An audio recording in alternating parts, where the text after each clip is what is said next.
Colloquium of the year, presented as we have had the pleasure of since last year as part of the Arts and Design Monday nights here at the Berkeley Art Museum and Pacific Film Archive. There was a brief moment earlier this summer before we had the full details of this event worked out when it appeared on our listings that this event was going to involve myself, Nicholas Thompson, in conversation with Frank Foer. I'm delighted to say that you will not have me inflicted upon you this evening. Rather, we have the enormous pleasure and I would even argue privilege of welcoming Nicholas Thompson, editor-in-chief of Wired, to talk with us and to talk with our guest tonight, Frank Foer. So let me briefly introduce them both. Actually, I forgot one thing. I have two events to plug. Get the plugs out of the way first while I still have your attention.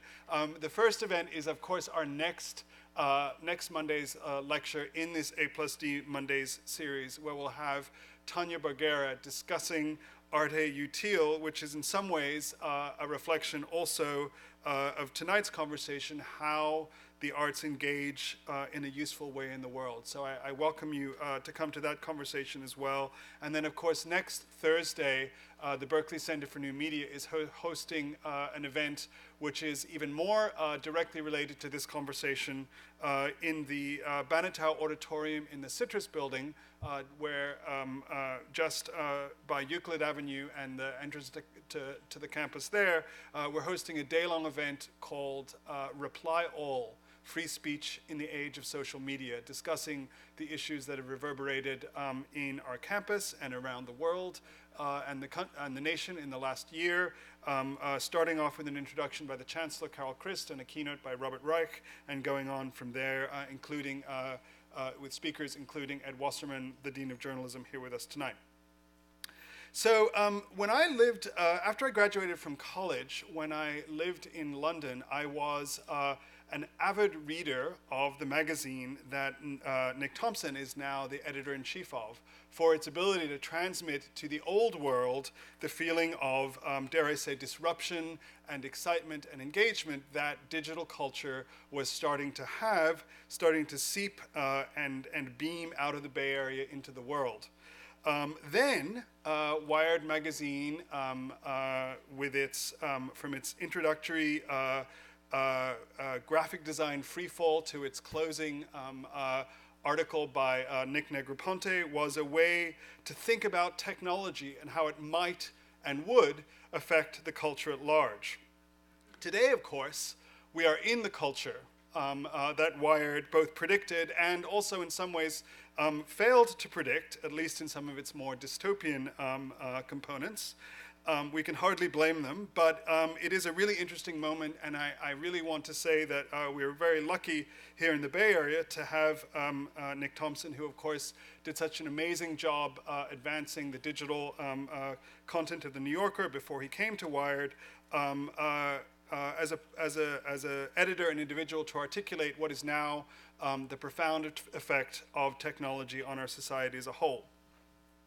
He is in many ways the perfect person to converse with our banner guest this evening, journalist Frank Foer. It's been my distinct pleasure to have known Frank for a long, long time. He made the very sensible decision of marrying one of my most wonderful friends from college, and in many ways he's been part of my family in ways big and small for several decades. What I remember most about Frank from the very first time I met him was how amazing he was to talk to. And in many ways, one of the best things I can say about the book that Frank is talking about tonight, it is the quintessential distillation of the feeling of talking to Frank. As I've read it over the last couple of weeks, I've rejoiced in the sense of connectivity, of sheer excitement about ideas and their message and the relationships between them. And Frank therefore manages to make a book which is an urgent and difficult indictment of many conditions of the intersections of technology and society into something that's just enormously fun to read. as well, and that is his particular gift. And I will stop talking about that gift and allow you to experience it firsthand very shortly. Frank has a resume that goes back to the early days of digital journalism at Slate magazine. He has been twice editor of the New Republic and is also a remarkable author in his own right, particularly in talking about the public space of sports. His other favorite book of mine is, of course, a very profound tome on how soccer explains the world, which I highly recommend to you as well. And so we welcome into the public space of the campus and into the public discourse that we seek to create here about technology, art, and culture and the society as a whole, two incredible guests, Nick Thompson and Frank Foer, and I will stop talking now and allow you to enjoy their conversation. Thank you very much.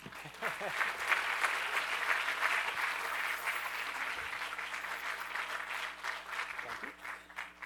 Right. Well, thank you for that very kind introduction.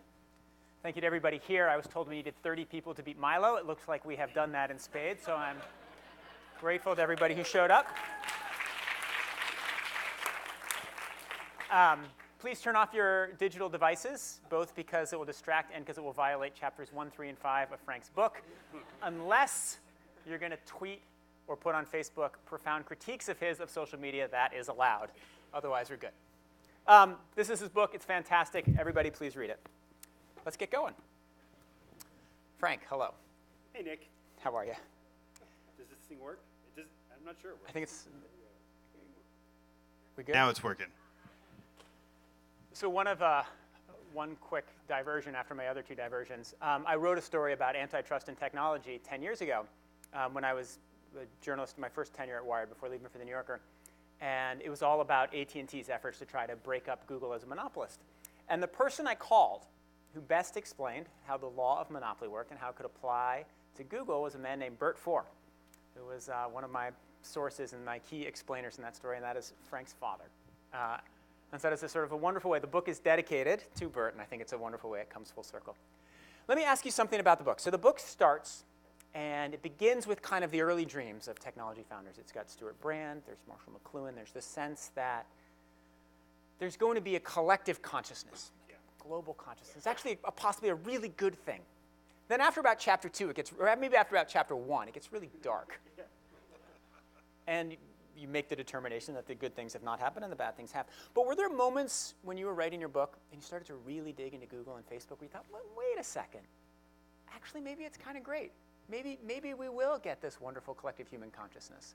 Tell me your thought process and the moments of optimism, because there's not a ton of optimism in the book, even though the book, mind you, is awesome. Well, we live in a culture, and the air in which we breathe is optimistic. That we worship these devices, and I argue for probably pretty good reasons. I mean, they really are incredible inventions. And when I wrote this book, I looked up many questions on Google. I ordered books on Amazon. And I exploited the self-promotional possibilities of Facebook, which is probably part of the reason some of you guys are here tonight. So I'm not anti-technology. But let me just unpack. Let me tell the story that you allude to, which is about the birth of the internet. And one of the spectacular confluences, and it's probably not a coincidence, in the history of technology is that it was born in San Francisco's Mid-Peninsula, which is also the place where the Grateful Dead and LSD come from. And so you had the technology industry, you had Silicon Valley growing up alongside the counterculture. And the two things rubbed off on one another. You mentioned Stuart Brand, who was, of course, the author of the Whole Earth Catalog, which is this really eclectic, interesting amalgamation of genres. It was Steve Jobs called it the Bible of his generation. Now, Stuart Brand was a hippie. He hung out with Ken Kesey and the Merry Pranksters, and he wanted to create a publication that appealed to all the people who'd gone off to live in the communes of the late 60s and the early 1970s. And it's just really hard to imagine that nearly 1 million people went off to live in the communes during that period, and they went off in order to build a utopia. They were real communities, and the people who went off were going to achieve a different state of consciousness based on their connection to one another and their connection to the land. And Brand went off and he created this catalog that was intended to not just explain what was happening in the communes, but to actually sell things to them. I mean, his thesis was that people needed tools in order to realize the dreams, the latent potential of the communes. And so Brand went off and he created the Whole Earth catalog, and he became a seminal figure in the history of technology, not just because of the Whole Earth catalog, but because he hung out in the labs in Silicon Valley, and he was able to see things in a way more clearly than other people did, and he came up with the term personal computer, and he created kind of the gestalt of Silicon Valley, which was that they would take, the communes failed. They were massive flops. And he was going to try to replicate the beautiful dream, the lyrical dream that was inherent in these communes through technology. And so that's why we get this idea of the network and the internet and everything. The whole mode of thinking, I argue, for Silicon Valley is a collectivist one. That media is social, collaboration is the thing, it's crowdsourcing, and it's a beautiful dream, except when it gets captured by big firms, because the internet was not just, the internet was the greatest business opportunity in human history, it turns out. And these ideas, this celebration of oneness, ultimately became the basis for monopoly. It became, with the network, there can only be really one entity that captures the network.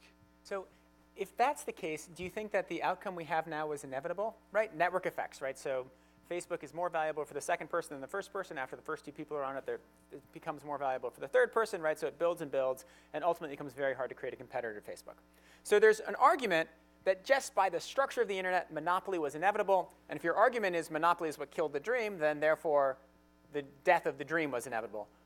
But can you make the argument that maybe there was a fork in the road at some point, or there was a mistake that somebody made? Like, did the early dream of the collectivist, crowdsourced, wonderful, human-enhancing internet, did it have to go away? Here's what I know. Yeah. Which is yes or no, Frank? Which is that I will not submit to your binary dictates. So one thing we know about networks is that they're inherent in communications, and they're inherent in lots and lots of different industries. The railroads were a network. The telephone and the telegraph were networks. And to some extent, we need networks because it doesn't make sense to have more than one telephone network. I mean, you can conceive of an architecture, and ultimately we were able to conceive of an architecture for the telephone system that meant that there wasn't just AT&T. And I think that the same is kind of true for the internet, that there was an ideology, this ideology of oneness, this ideology of connection, the fetishization of the network. I think there was that led us to the place where we're in. But I do think that it's possible to conceive of a different structure. There's no reason why there needs to be one search engine or one social network or one store that we buy all of our crap from. It's possible to imagine a world where there's actually competition. So part of it has to do with the moment that the internet was born. Not only did it have an idea of itself and a utopian aspiration, but the internet was privatized. The internet was invented and run by the Department of Defense and then handed over to the National Science Foundation. And in the late 80s and early 90s, the internet was privatized. And that was the moment where everything was unleashed. And I think privatizing it was the right call. But we have to think about that moment. That was the moment when the Cold War ended. That was the moment when Reaganomics ruled the roost. And so the internet was privatized at a moment when we thought of government as getting in the way, when regulation was something that could only slow down innovation. And so I think that there was a confluence. If the internet was invented in the year 2017, I think the political circumstances, the politics of it all, would have probably led to a different shape. So you think if we hadn't had the Clintonian free market, Bush-Clinton, early 90s moment, and there had been tougher regulation, or even Obama, you can throw him in here, he had almost no antitrust regulation. If you had had a tougher antitrust enforcement, tougher government regulation, possibly, I don't know, better enforcement of the 94 Telecommunications Act, we would have a very different internet today and therefore a very different society? Yeah, I don't know if it would have been antitrust that would have been the key, but I think that there maybe would have been more rules that would have been imposed. That the government would have said, okay, this is our thing, and we're handing it over to the public and to corporations to be run in this sort of way. And I mean, this is a counterfactual, and I could be dead wrong about it. And we'd never know. And we would never know. That's the beauty. I like to argue counterfactuals for that very reason. But yes, I think that it would have been different. I think that especially when it came to the question of antitrust, I think we wouldn't have necessarily given these companies such a long leash. All right, I'm going to ask you a whole bunch of questions about antitrust, but before I do that, explain. Can you imagine? There's a room full of people, and you're going to listen to questions about antitrust. My dad would be so happy. You're allowed to leave. There's one exit right there. I believe there's an exit in the back. Before I do that, though, why don't you spend a minute and explain why you think the big time? Because the argument is not big is bad, tech is bad, oh my gosh, those people got rich, I'm jealous. Your argument is much more sophisticated than that. So please explain what you don't like about our friends at GAFA. I'm only a wee bit jealous. So my argument is that these companies occupy a very important place in our democracy. That these companies stand between us and information. That these companies are different than the monopolies that have gone before. They're different for a couple different reasons. One is that they aspire to encompass everything. And that sounds conspiratorial and that sounds crazy, but consider, Google started off as the company that was going to organize knowledge. Well, that wasn't an ambitious enough mission for Google. And so they've branched into building self-driving cars. They're a life sciences company. Amazon set out to be the everything store, but wow, that's just small potatoes. And so they power the cloud. They are a movie studio. They own your organic grocery store now. And so these companies want to, and that goal, I think, is ultimately most visible in the way in which they want to become your personal assistant. That they want to wake you in the morning, and they have their little boxes that with their artificial intelligence that you're in conversation with all across the day. Now, these things are amazing, and these are incredible efficiencies, and in a lot of ways, they've made our lives much better. But the argument of my book is that just because these companies have delivered fantastic things for us, and just because we can look at them as incredible innovations, doesn't mean that we should be blind to the dark side.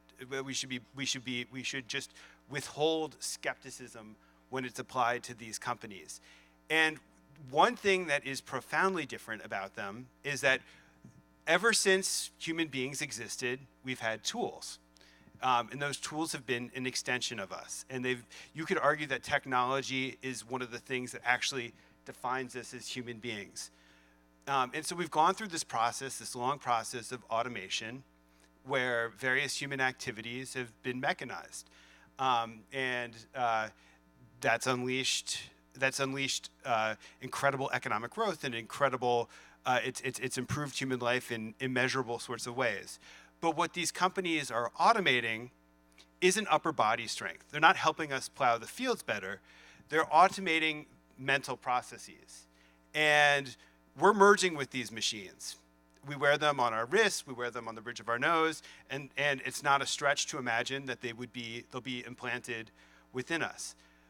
But what I want us to consider is that we're not just merging with these machines, we're merging with the companies that run the machines. And so they have values and they have aspirations for us, and they're able to impose them on us because of our dependence on them and because of their economic power. All right. All right. Great. All right, Now, thesis out of the way. thesis out of the way. So one of the questions about antitrust, and this is one of the key things, is that Back to antitrust. Yeah.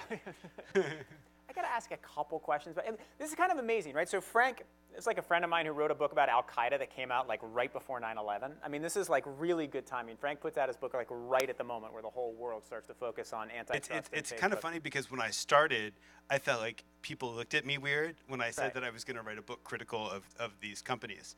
But now I got asked by a guy on the radio the other day who accused me of mouthing conventional wisdom. Right. Right. There are now like different brands of antitrust. There's like hipster antitrust. There's all like, I think Orrin Hatch used the phrase hipster antitrust on the U.S. Senate 2 weeks ago. So the problem with antitrust, as you know, as the son of Bert Foer, is that traditionally under American law, you have to make things bad for consumers. And the thing about these companies is they make things great for consumers, right? Google is free. Facebook, I haven't ever paid a penny to Facebook. Amazon, like, they're cutting prices left and right. Google is giving away its self-driving car technology. They are doing amazing things. They are not hurting consumers at all. So kind of hard to make the antitrust argument given that. In your book, you lay out Brandeis's view. You say that if Brandeis were around today, he would think these companies are too large. But you don't say what to do. And that is the thing. One thing I wanted from your book that you don't have in there. So, you say there should be a Data Protection Act, and you say generally that we should be more like Europe. But what exactly should the United States do about antitrust with these companies? Yeah, and I say that they should consider breaking up the companies if I admit that I probably hedged. Like you skate a little. I hedged on that probably more than I should have. So I'll say it. Damn it! Yeah. Bring it here. Okay. First time ever. Frank Foer is going to lay out. Let's bust them what up. we should do on antitrust right now. 3, 2, 1, go. Okay, let's bust them up. So the problem that you're describing is very, very real, which is that when we think about monopoly, we're thinking about one thing right now in American law, which is prices. So that wasn't always the case. Antitrust was essentially invented by Louis Brandeis, who Nick mentioned, who was a Supreme Court justice, and he was a lawyer turned crusader. He was Jewish, but kind of masqueraded as a Boston Brahmin, and he took on a series of cases where he represented firms that were. My dad was also a small businessman, and Brandeis liked representing the small businessmen who were kind of outsiders because the big companies wouldn't go with a Jewish lawyer, basically. And so he was kind of stuck in the late 19th century. So he was stuck with kind of the outsiders and pressing the case of the outsiders, which gave him this unique vantage point. Brandeis is interesting for a couple reasons. The first is that he came up with our idea of privacy. He first came up with it in the 1890s when he was just a lawyer, and he wrote a law article that was complaining about gossip. And gossip is bad. I guess we could stipulate, but it really wasn't the thing that really annoyed him about invasions of privacy. And so over the course of his tenure as a Supreme Court justice, he evolved a really sophisticated, really powerful definition of privacy, which we can get to in a minute. Then the other thing he was concerned about was preserving competitive capitalism. And he just hated the idea that gigantic firms would squash markets. He was a real believer in Thomas Jefferson. That was his hero. And so when he was thinking about monopoly, he was thinking about it as a threat to us as citizens. The reason that he feared big companies was that the people who worked for big companies would have no other place to go. They'd be stuck working for their employer, and if their employer told them to vote in an election one way, they wouldn't do it. They would follow the lead of their employee, and that's a pretty abstract fear of monopoly. It's not exactly what drives me bonkers, although it's we can get to it. I think there's a train of thought that continues to the present if we follow through his logic. But the point is that he cared about bigness because he cared about democracy, and it was connected to his ideas about privacy. And that was a view of antitrust that reigned until the 1960s, when Judge Robert Bork, he of that funky beard, wrote an article saying that the reason we have antitrust laws is because we care about consumer welfare. And that became the mantra from 1965 up through the present, that the reason we care about monopoly because we want prices to be low. And that was something that the left and the right signed on to. If you were Ralph Nader and you were crusading on behalf of consumers, the consumer was everything. That became an important part of our political discourse on the left, is that we cared about protecting the rights of consumers. Well, then fast forward to the present. As Nick suggests, if you look at these companies, if you're just judging them on the basis of price, they're awesome. Who could complain about the price that Google is charging you? Or who could complain about Amazon's prices? They are simply lower than the competition's. And that's why I think we need to shift back to a more Brandeisian conception of antitrust, where we consider values other than simply efficiency and low prices. That if we think about the threat that the size of these companies pose, I think we would find that they threaten other values that we hold dear.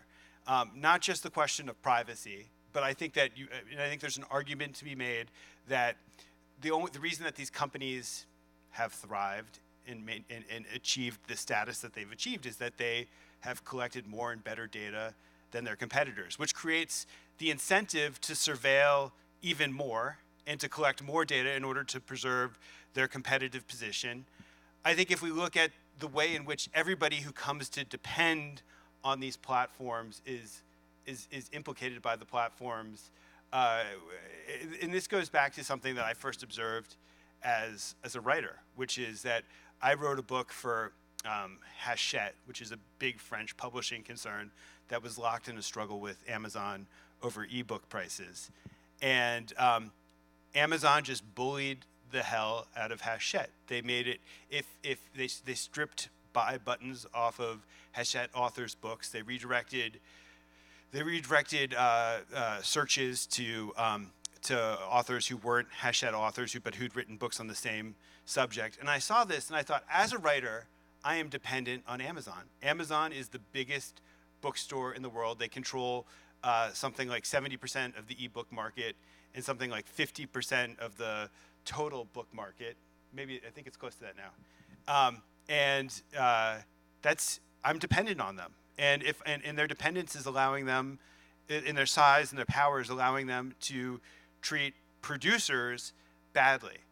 And ultimately, I think we need to shift to a paradigm where we're thinking about producers as well as consumers, because, interrupt me. I'm going to interrupt you, and I'm going to say, okay, so even if I agreed with all your logic, let's assume I agree with all your logic, is the conclusion that one gets to, A, split those darn companies up. Let's make Amazon 3 competitive sellers, or we'll split it into 6 companies. There'll be 2 grocery companies, 2 book companies. That's one possibility. Split the darn thing up.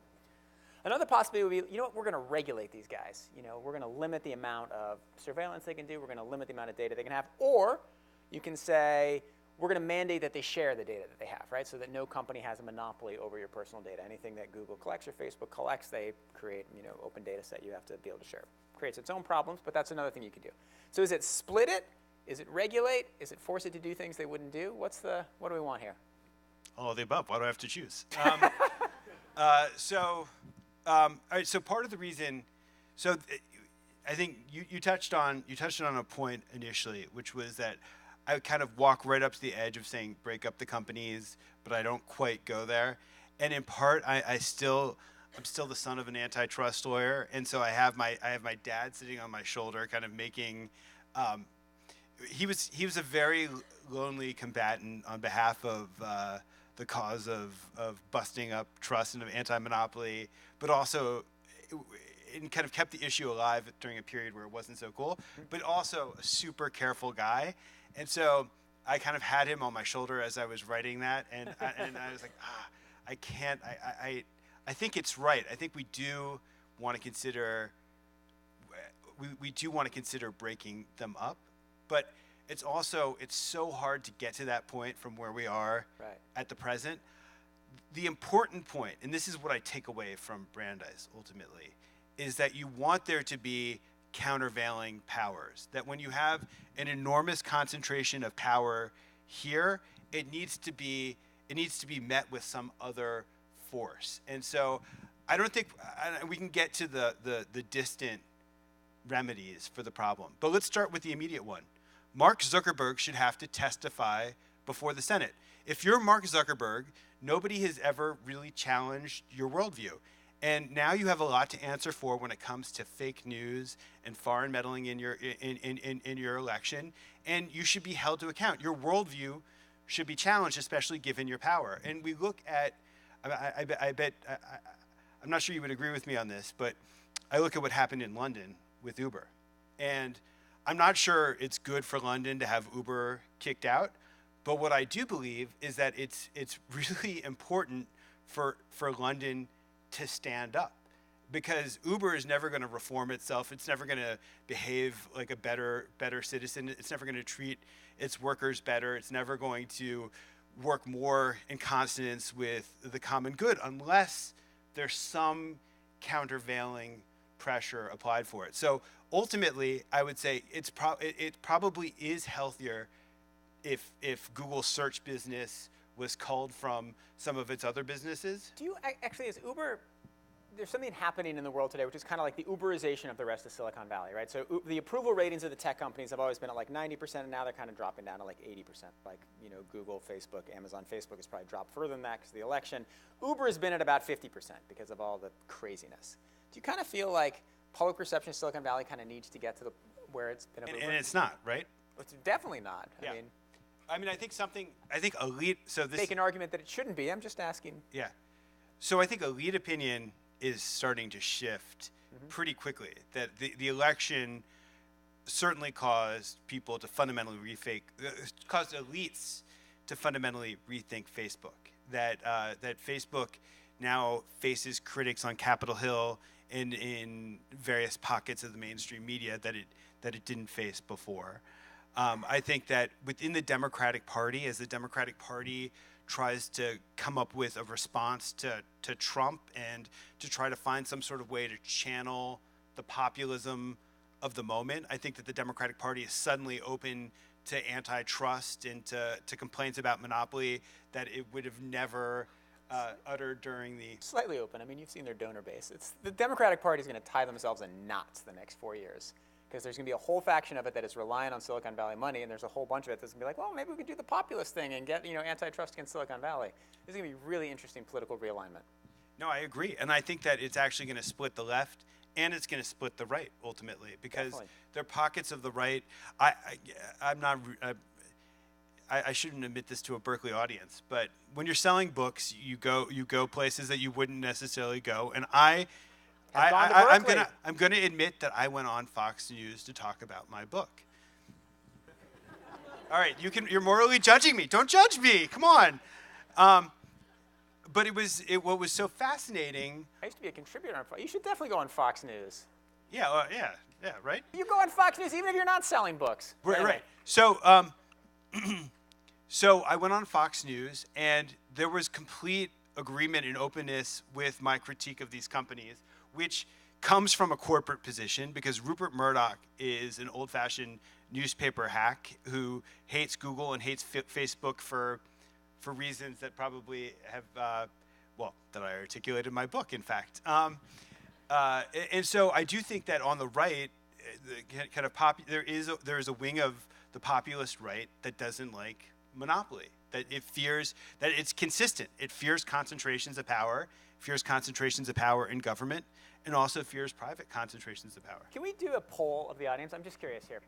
Everybody, I'm going to ask, maybe this is absurd, but how many people here believe that Facebook in general does more harm than good? I believe that's kind of how the Gallup poll is asked. Okay, more good than harm? All right, so it's like 70-30 for the bad side. Okay, that's enough. Well, Good, I mean, that's I think a data scientist would probably say that there's some selection bias. No, I'm just curious about where the room. I mean, it could have gone 100-0, at different points and different times. All right, we talked enough about antitrust. Let's talk about one of the other big themes of your book, which is journalism. So Frank tells the story quite well. You may have read it in the excerpt in the Atlantic Monthly. You may read it in the book about his time at the New Republic. One of the things that struck me, though, in your book is you make the argument that the journalism is not in the best shape. Wired, killing it. But journalism's not in the best shape. You make the argument in your book that actually the tech companies are happy about this and that they are pleased at the decline in journalism. So many people make the argument that technology companies are responsible. I believe, can I just... I'm on a roll, but you can keep going. Oh, no, you can keep going, and I'll explain all the ways in which you're burlesquing my argument. No, I think that's basically my argument, but I don't think that they want the quality of journalism to be low. I think that they want journalism to be free on the internet, and I think that they're happy in a world in which the advertising market is deflated, because that's the market in which they are able to rule the roost. But my sense, so I have two things I wonder. One, I've talked to lots of these technology executives. To the extent that they take responsibility for it, it seems very regretful. Like they seem like, and Facebook is starting all the journalism initiatives, Facebook really does seem to be questioning its role. Then secondly, I worked at the New Yorker prior to Wired, and the fundamental way we made money was through targeted Facebook advertising, like identifying readers and based on demographics and reading habits who were likely subscribers to the New Yorker, and then putting long-form stories that we thought they were likely to read, and then they were likely to subscribe. And we figured out like a way to sort of run the arbitrage and make money on that, right? So like Facebook was an amazing tool. A lot of your tote bags because of Facebook advertising for the New Yorker. By the way, I'd like to thank you for saying that we only published highly refined clickbait in your slight aside. Not bad clickbait. Highly refined clickbait. Highly refined clickbait is what I published in my previous chapter. When you published clickbait. No, that's true. It was actually very When nice. I published clickbait. It was your section about the New Yorker was very sweet. But do you, how do you respond to my claim that actually these technology companies, if used properly and harnessed correctly, can be a great boon for journalists? And two, elaborate on the sense that I got from your view that you think the technology companies take pleasure in the decline of the journalism industry. All right, so I'll answer the second part first, which is that I'm just reading Jeff Bezos. I'm reading the way in which a lot of technology executives have decried gatekeepers in traditional media, and that one of the promises of new media was that it would break the chokehold that old media companies had on public opinion. And so I think that initially, at least, they took some gleeful pleasure at causing pain to old media. So that's probably true. But then you ask the question of, is it, all right, so what? I feel like that's true, but that was less the large tech companies and more the kind of like, this is more like a 2001, we are the revolutionaries, we're shaking things up. That was like enjoying the pain to old media, but that, I don't feel like we've had that for like 6 or 7 years. It's so interesting, but if you look at Jeff Bezos, up until the moment he buys the Washington Post and becomes old media, he talks about a world filled with gatekeepers, and he's really angry about it, because he feels like the old gatekeepers were just not responsive to markets, and that they didn't get it, that they were choking innovation. And I agree with you that you can't, with any of my generalizations, you'll be able to find plenty of people who evade the patterns that I'm describing. But I think I'm kind of broadly capturing the zeitgeist or the way that the industry thinks. So can I just dwell for a second on why I think that's a problem? That Please. Anti-gatekeeper model. It's a great part of your book. So basically the world needs gatekeepers. There's no way, especially right now, there's so much information, there's no way that we are able to sort through all the ubiquitous information in the world unless somebody imposes order on it and gives it a sense of hierarchy. And once upon a time, gatekeepers were newspaper publishers and magazine editors and people who ran radio stations and news networks, and they decided what went above the fold and what went on page 8, 10, and they had a sense of they were kind of self-important. Really, they wanted power in a lot of cases. They were cozy to power, but their sense of self-importance meant that there was also a sense of obligation that went with their job. That they weren't just putting anything on the front page. That they were making decisions that they thought would be good for their readers. We know this type of elitism, right? This is a very old, waspy type of noblesse oblige elitism that was prevalent for a lot of the 20th century among the American elite. Enter these new gatekeepers, and the new gatekeepers argue that those old gatekeepers were just self-protective. They wanted power, and they were making decisions that enhanced their power, but meanwhile, there was all this innovation in industry and diversity that was out there kind of waiting to explode. If only we could break their monopoly on power. And what we really needed were gatekeepers who were responsive to the market. I would argue that, and so what happens is that with Google and Facebook and Amazon, you have people who become very, very powerful gatekeepers because it's inarguable that they're performing that function.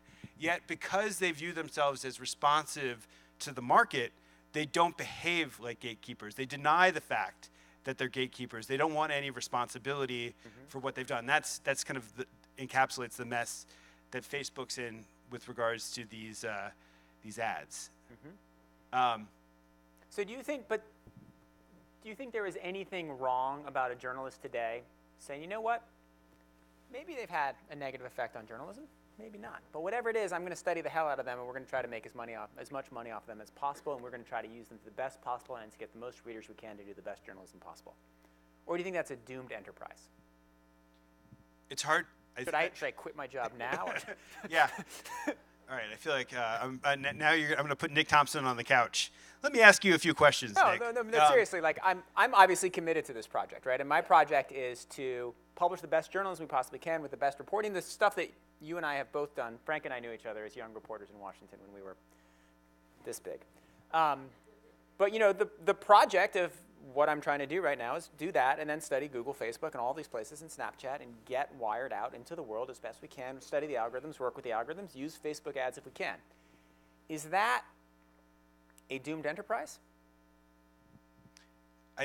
Well, so let me describe some of the problems that I see with it. And first, let me say that while we're having a mutual admiration society, one of the things, I do think that you've come into Wired, and I can't see the second part of it so much, but what I can see is that you've made an investment in trying to study the important things, and you've tried to treat technology as a subject that's not just about cool gizmos and about the latest release of products, but that you're actually trying to wrestle with some of the core questions here about the role of these companies in our lives. And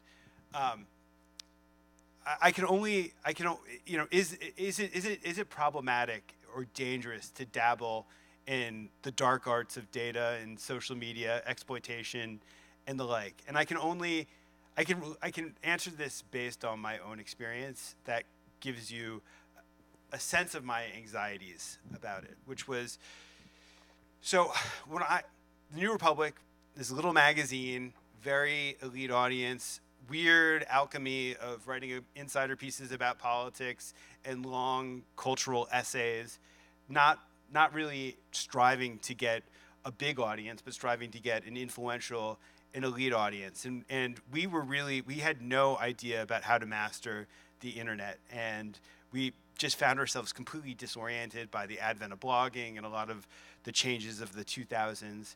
And we struggled to find an owner. And so I was editor of the magazine. I went around. I was up in New York all the time trying to hoodwink investment bankers into owning the New Republic. And so that was a pretty exhausting process, and I ended up leaving the magazine. And then in 2012, I came back because it was as if manna from heaven. a guy called Chris Hughes, who had been Mark Zuckerberg's roommate in college, one of the first employees of Facebook, said he wanted to buy the New Republic. And I couldn't believe my good luck, because this guy had deep, deep pockets. He professed a commitment to the serious things and the important things, and he knew social media because he'd invented the damn thing. So I thought, this is great. And so he asked me to come back and be editor of the New Republic again, and we set out to try to find a dignified way to navigate everything that was ailing journalism. And for about a year and a half, it was awesome. And we were spending money on the type of investments that nobody makes. We were able to send, in 2014, we sent somebody to Burma to write about the plight of the Rohingya, which, believe me, didn't necessarily move the traffic numbers when we reported it, even though it was a very good piece. But eventually, kind of the bill came due, and Chris said, you know what, we need revenue. I know I talked about all these high-minded things, and I still believe in these high-minded things, but we need revenue. And the only way we can get revenue is by growing web traffic. And the only way we can grow web traffic is if we create pieces that can spread on Facebook. And so if you're me, and you kind of, I barely spent, I mean, to be honest, I was just not a Facebook user. I had an account. I maybe posted a picture of my daughter on it once and then immediately regretted it. But so I had to kind of figure out how to master this really quickly.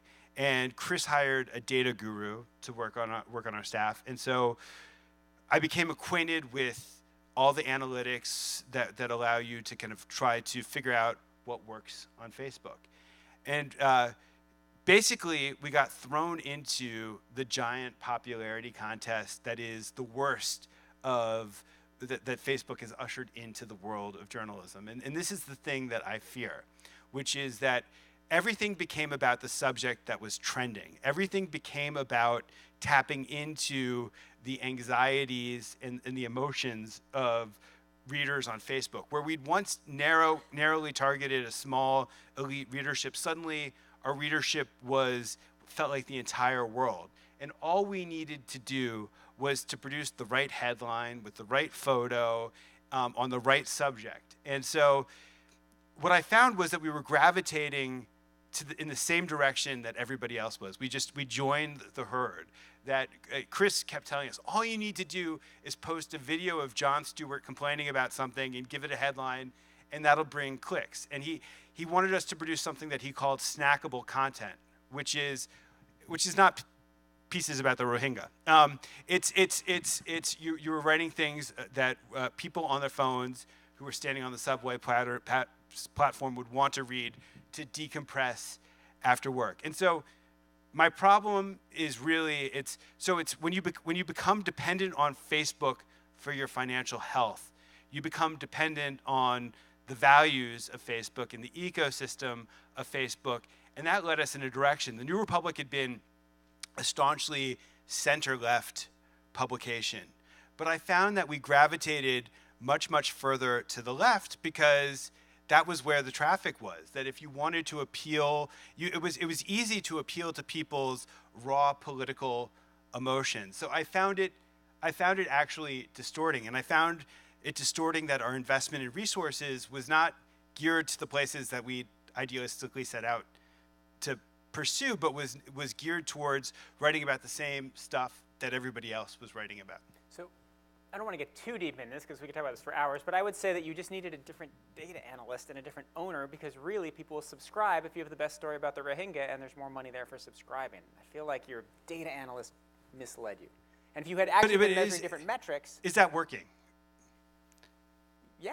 I mean, it's working at Wired, it's worked at the New Yorker. I mean, who knows? Like it depends on the publication, it depends on the readers, and it depends on the story about the Rohingya. It has to be, but you wrote great stories and edited great stories. Right. I think you could have made a subscription model that totally worked. So I would agree that to some extent, My Little Parable is kind of a reductio ad absurdum of of a magazine that probably had no business playing in this game. That it was No, contorting. your magazine could totally have played it. I mean, the New Republic was great.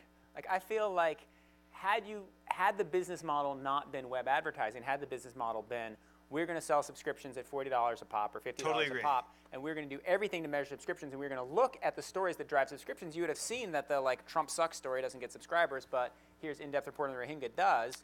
You would have Right. valued them differently because the economics. I agree. I don't disagree with that. I mean, I think that digital advertising is a huge part of the problem. I think that subscriptions are a potential salvation. I don't have a problem with using analytics shrewdly to make certain choices that we make. The problem that I have is that when I go into newsrooms, and I've been in a lot of newsrooms, there's a giant screen, maybe not that big, but pretty damn big, that lists what's popular at any given moment. And if you're a magazine editor, and I'm sure you're immune to this, but when I was a magazine editor, I had on my phone an app that was called Chartbeat, which I bet Wired has something much more sophisticated and better. You don't need to confess. But Numbers? But Chartbeat was this flickering needle that showed how popular any article was at any given moment. It showed where the traffic was coming from at any given moment. And part of the problem is that once you know what works, and once you start to carefully study what works, it becomes an obsession. And I don't think that I'm sure it's possible to conceive some sort of ecosystem where you buffer the obsession, but it's only human to want to win, and it's only human to want to be popular. And so I think the question is, once you have this Pandora's box of data open, how do you prevent it from infecting everything? Well, I want to be popular, so I'm going to stop asking questions about journalism. I'm going to ask one more question, and then we're going to go to audience Q&A, but my question is convoluted and hard, so you're going to have a little bit of time to think through your stuff. It's not that convoluted. It's not that hard. Your book is about Google, Apple, Facebook, Amazon. There's a lot about Google. There's a lot about Facebook. There's a lot about Amazon. There's not very much about Apple in your book. And I was wondering if that is A, because Apple actually has pretty strong privacy protections. Of all the big companies, it massively protects your privacy. Secondly, a lot of the stuff you talk about, distraction, advertising model, that drives Google and Facebook. Apple kind of, if you think about a lot of the problems in the world of tech, Apple is the one company that could fix them, right? So if you think about your phones as a distraction device, which is something you talk about, something you were just talking about in Chartbeat. The only company in the world that could actually change your phone so they stop being a distraction device is Apple. Right? Because Apple and Google control all the phones, either through Android or Apple. Google's not going to do it because it's in the advertising business, but Apple just sells hardware. Anyway, that's a long-winded way of saying, why is there not more about Apple? And is my hypothesis correct that there's not more about Apple because actually it doesn't violate some of the principles that are most dear to you in the book? I think your hypothesis is partially correct, that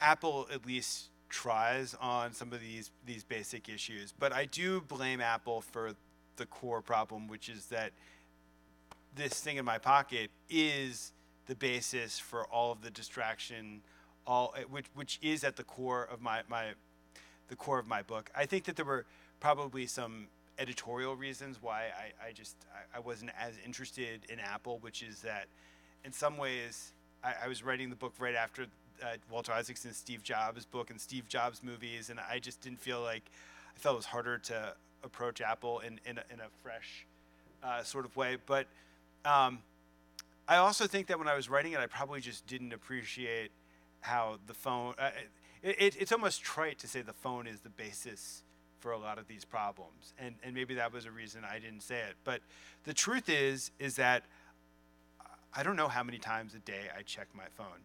And I would think I would be horrified to know the answer to that question. I think that there are apps that you can use to measure that.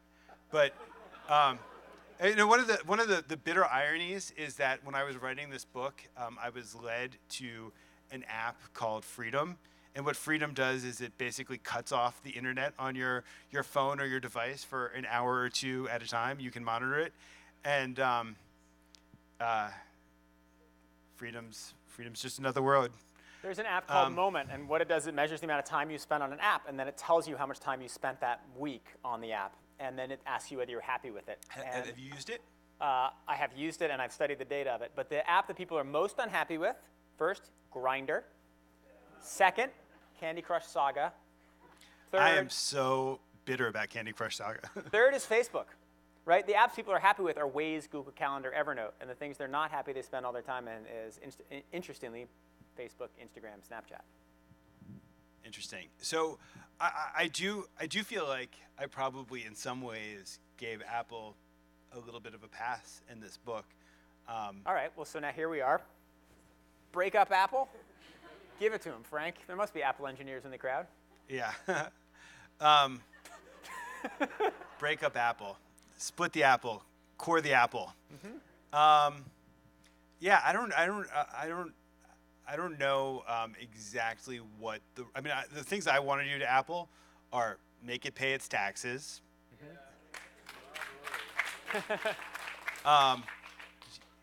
And I wish that it's great that they care about privacy and that they have ad blocking mechanisms I want them to make all of those things more of a default position. And even if they're good about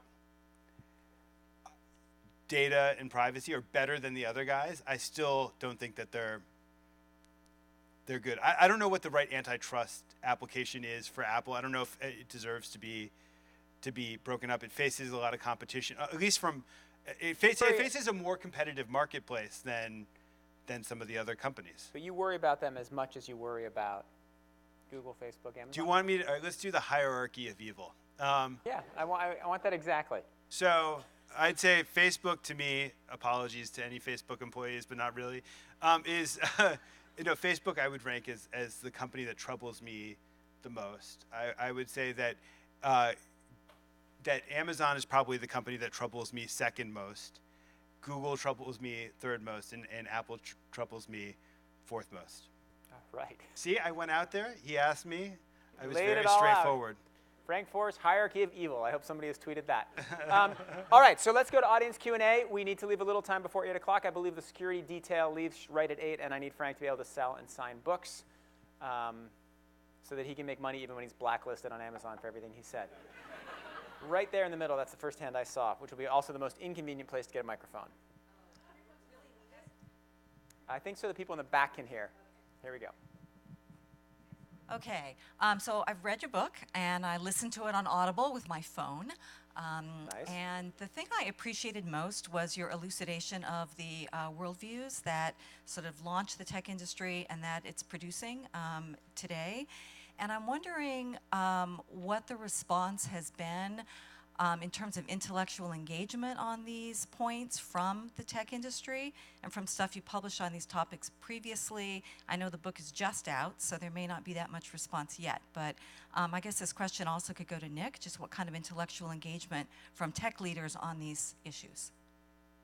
Right, so Google was second on my list, but when they engaged me, they dropped to third. No, I actually have talked to people. I've talked to people at Google who've been. I don't know if they'd actually read my book when they'd approached me, but they were at least interested in engaging on these issues. I kind of got the sense that they were aware that there was a backlash brewing, that they were there was concern about what was going to happen to the Democratic Party, and about how when Cory Booker, who, if you remember, when he remade Newark schools, took a lot of money from Zuckerberg, and that when Cory Booker was on a podcast earlier this summer, he basically said that the United States government needed to take action against these companies, and there was a sense, well that's going to be if even Cory Booker is going there, that's going to be the new default position of the Democratic Party. But I haven't had broad engagement with these companies. Oh, here's one story for you. So I did write a cover story about Amazon in 2014, and for the New Republic. And admittedly, the headline had fists. It was "Amazon must be stopped." Amazon. My timing arguably wasn't great on this because Amazon was just embarking on a big ad campaign on behalf of a television show, and they sent a note saying essentially, I mean, it's not even essentially, it said, because of your cover story, we're pulling advertising from your magazine. Please acknowledge receipt of this note, the Amazon team.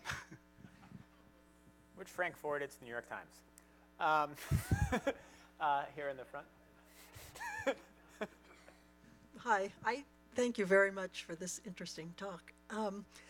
I wondered why you left eBay off the list, but let me say, in the past, say 6 months, I've ordered a couple things from eBay. I thought I was buying them from small sellers, and when they got delivered, they were packaged with Amazon Prime tape.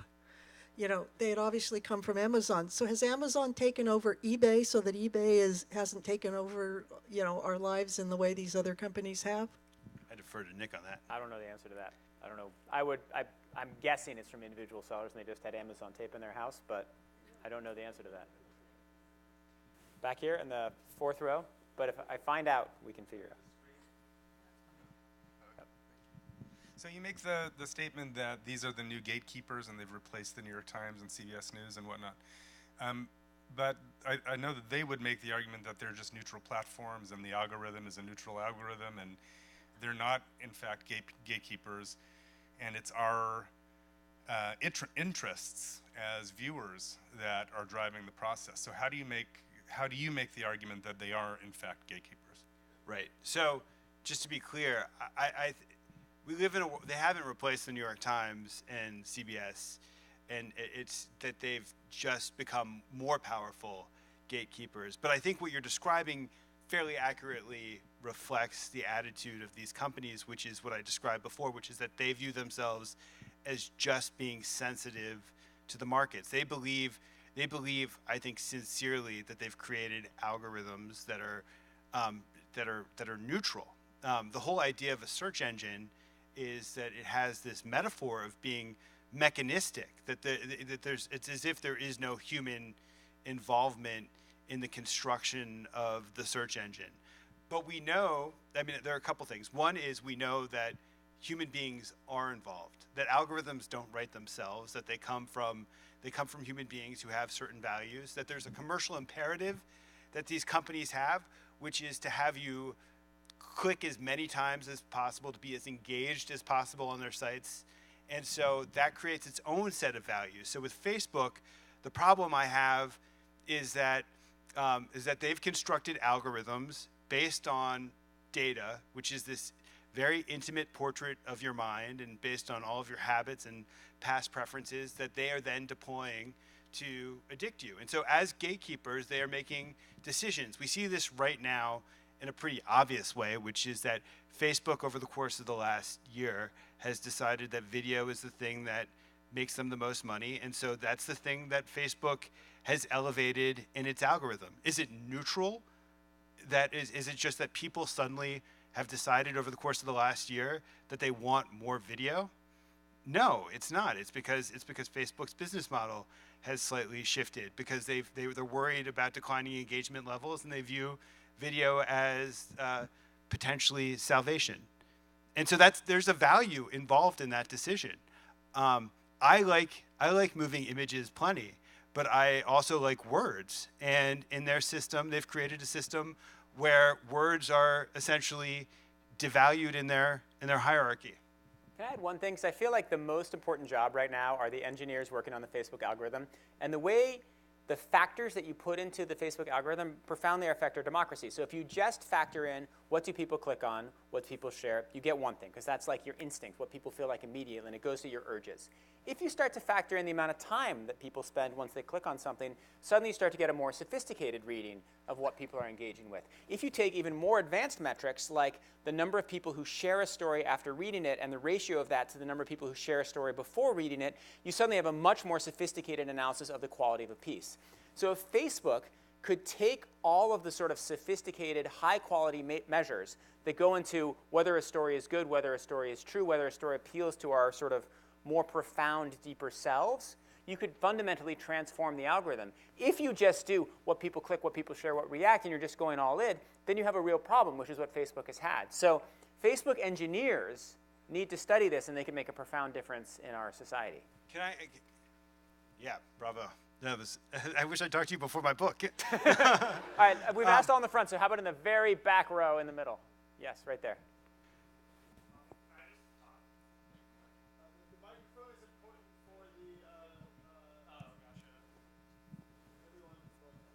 Cool, yeah, okay. Thank you so much for your talk. The one thing I'm interested in is you talked a little bit about, or you talked a lot, I guess, about antitrust laws, and then you touched briefly on a strategy of boycott. Do you guys see kind of, okay, so let's say we're on the same page and we say we want to break up these big companies, which I am. Do you see strategies and solutions on kind of a grassroots level, like counter-hegemonic activity through networks or not through networks, besides just appealing to Congress and saying, you know, we need antitrust laws for tech companies? That well, you're asking the question as individuals, perhaps even as communities, is there some sort of way for us to make choices that diminish the power of these companies? And I can give you a couple personal anecdotes. I think one thing that I think about all the time, and I think anybody who thinks about technology, is you think about your kids, because kids reflect back to us ourselves, and I think we have this instinct about how addicted we are to these devices and these platforms. Maybe we don't have the moment data. Maybe because we're scared to see the moment data about our levels of addiction. But when you sit and you see a 4-year-old, you know, compulsively watching YouTube videos of kids opening presents or whatever, or we watch a 4-year-old swipe through an iPad, there's part of you that I think recoils almost instinctually, because you know that addiction is real, and you see addiction forming, and that's kind of terrifying. And so with my own kids, I've tried to actually in some ways harden them to the realities of the world that we live in, which is that and actually explain this idea of addiction. One of the metaphors in my book is with food, in that 50 years ago, processed foods sprung on the scene, and they seemed incredible at the time. They were so efficient. You didn't have to go to the store anymore every day. You didn't have pots and pans to clean up. And then 50 years later, we woke up and we said, holy cow, these things were engineered to make us fat. They addicted us. It remade the whole economy of producing food. And it's a pretty terrifying metaphor in a lot of ways. If what's happening now to the things that we ingest through our minds is similar to the stuff that we ingested through our mouths.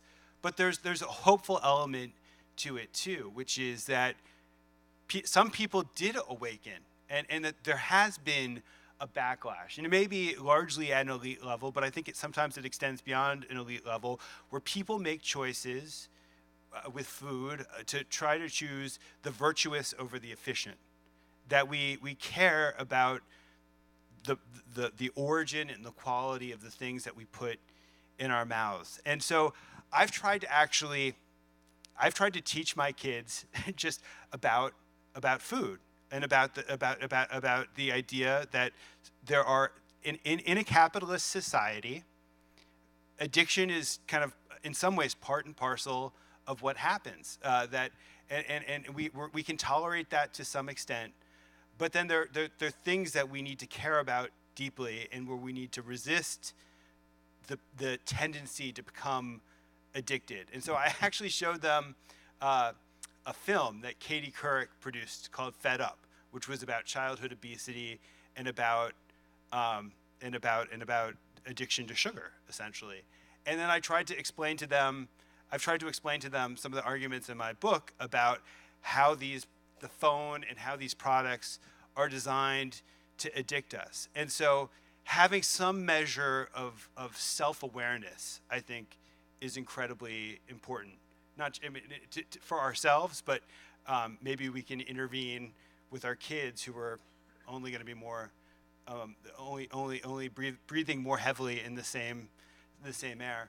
And I think the idea, there's another aspect to the idea, the organic metaphor, which is that we can make more virtuous choices when it comes to how we consume media. That if we know that quality media is important to us as individuals and it's important to our society, we need to make the same sort of choices that we make when we go to the farmer's market. That if you need to subscribe, we should subscribe to Wired or to the New York Times or the New Yorker or even other sites that are much more niche than that, because that's a more virtuous choice. I mean, there is, just to go back to Louis Brandeis for a minute, one of the things that Brandeis wrote about endlessly was the idea that everybody should be, people need to develop their faculties, was his phrase. And it was a motto of self-improvement. Everybody needs to in that one of the ends of government, he said, was to create conditions where citizens can develop their faculties. Because he had this innate faith in each individual to make good choices in a democracy. But that just doesn't happen, by accident. It has to happen in an incredibly intentional sort of way, where we can see this in ourselves, where we need, in order to get good information, we know we need to care about the information that we're getting, and it needs to happen in a national sort of way, especially after this election. I think that this election, has rocked us to the core, because we can see the ways in which something has gone basically wrong in our democracy, where conspiracy flourishes, where people are susceptible to demagogic appeals. And it's not enough to say that you yourself are exempt from it. We exist in an ecosystem. We exist in a society where we've let too many things go to shit. And I think pushing back against these companies and insisting that we have greater diversity, that we diminish concentrations of power, where we care much more deeply about the underlying health of our republic, is almost a necessity right now. All right. I do not want things to go to shit with your book sales, but I do want the person in the very last row to ask a question. And then we're going to wrap this up and all go drink away the night and think about what Frank just said. How will the future of American democracy and in relation to the individual mind relate to this, and how will you deal with people who've been addicted to this stuff since they were 4 years old? So the question of addiction is really powerful. I don't have a great answer to it. All I know is that we can do better, and that a lot of what's happening in our country right now is that we just kind of accept the drift of things. We take it as it comes, because we have the sense that we don't have the ability to fundamentally affect our course. And so we're changing. We're changing as human beings. We're changing. Institutions that we care about are diminishing. Things that we care about, like privacy, may be disappearing. And we can accept that as inevitable. We can just say that the technology is just going to lead us away from privacy and be done with it, and accept that as it comes. Or we can say that as citizens, that we're gonna do something about it. We're gonna start to care about this, not just as an abstract good, but we're gonna care about it as something that's extremely precious to us. And that means understanding why privacy matters. I don't think most people actually give a whole lot of thought to why they care about privacy. That's why we squander it willy-nilly. But we just like the people of London have with Uber, just as NFL players kind of pushed back against power this weekend, we're not powerless. We have agency. We have the ability to try to make things better. It's not always easy. I don't know the answer to a lot of these questions. The questions are extremely, extremely hard, but I do think we can do better. And Frank does have very good answers, and they're in this book, and it's available for $24.99 outside. Please buy it. Thank you, Berkeley. Thanks for inviting us here. Thanks for coming. Great. Thank you, Frank. That was lots of fun. Turn off my tape.